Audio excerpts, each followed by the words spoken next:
আমাদের আরেক ভাই প্রশ্ন করেছেন, কোরবানির পশু কিভাবে জবাই করতে হবে? জবাব, কোরবানির পশু জবাই করা এর কয়েকটি দিক রয়েছে। প্রথম হলো জবাই করার পদ্ধতি, পরিমাণ। দ্বিতীয় হলো জবাই করার বৈশিষ্ট্য। তৃতীয় হলো জবাইকারীর পদ্ধতি। রাসূলুল্লাহ সাল্লাল্লাহু আলাইহি ওয়াসাল্লাম তিনি নিজে কোরবানি করেছেন,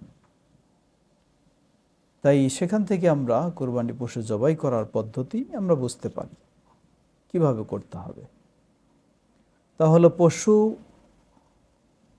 ক্যাবলামুখী করে শোয়াতে হবে, বাম কাতে শোয়াতে হবে, ডান কাতে নয়। তাই আমাদের বাংলাদেশের পরিবেশে বলবো আমরা, পশুর মাথা দক্ষিণ দিকে রেখে, লেজ উত্তর দিকে রেখে, পাগুলি ক্যাবলার দিক দিয়ে বাম কাতে আমরা শোয়াবো।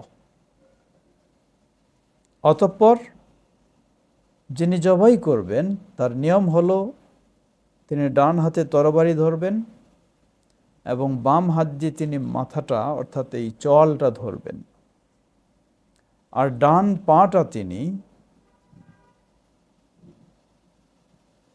ডান পাঁজরের উপর তুলে দেবেন।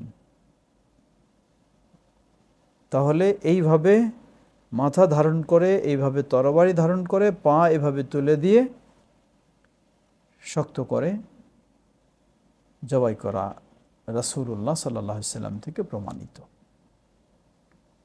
এটি হচ্ছে জবাই করার পদ্ধতি। ছাগল হলে আপনি হয়তো এইভাবে একাও করতে পারেন যদি শক্তিশালী হন, কিন্তু যদি গরু হয়, শক্তিশালী বড় গরু হয়, তাহলে তো আপনি একাই এক হাত দিয়ে ছুরি চালাবেন এমনটা হয়তো সম্ভব হবে না। এটা অনেক শক্ত হয়, অনেক শক্তির প্রয়োজন হয়। সেই ক্ষেত্রে অন্য মানুষেরা ধরবে, তারাও কেবলামুখী হওয়ার চেষ্টা করবে, আর দুই হাতেও যদি আপনি ছুরি চালান অসুবিধা নেই ইনশাআল্লাহ। তবে মনে রাখতে হবে ছুরিটা যেন ধারালো হয়। আল্লাহ রাসূল সাল্লাল্লাহু আলাইহি ওয়াসাল্লাম বলেন, যখন তোমরা জবাই করবে সুন্দরভাবে জবাই করবে, ধারানো নয়। ভতা ছুরি দিয়ে জবাই করতে গিয়ে প্রাণীকে কষ্ট দেওয়া হয়, এটি নিষেধ করা হয়েছে। আর জবাই করার সময় তার শ্বাসনালী এবং রক্তনালী সেগুলি সুন্দরভাবে কাটা যেতে হবে। তাই উচিত সেই সুন্নাহ পদ্ধতিতে জবাই করা এবং সুন্নাহ পদ্ধতিতে পশুকে রাখা, এবং যিনি জবাই করবেন তিনি কেবলামুখী হয়ে থাকা, এবং অস্ত্রটাও যেন ধারালো হয়। আর সবগুলির মূলে তো অবশ্যই আল্লাহর নামে জবাই হতেই হবে। ওয়াল্লাহু তাআলা আ'লাম।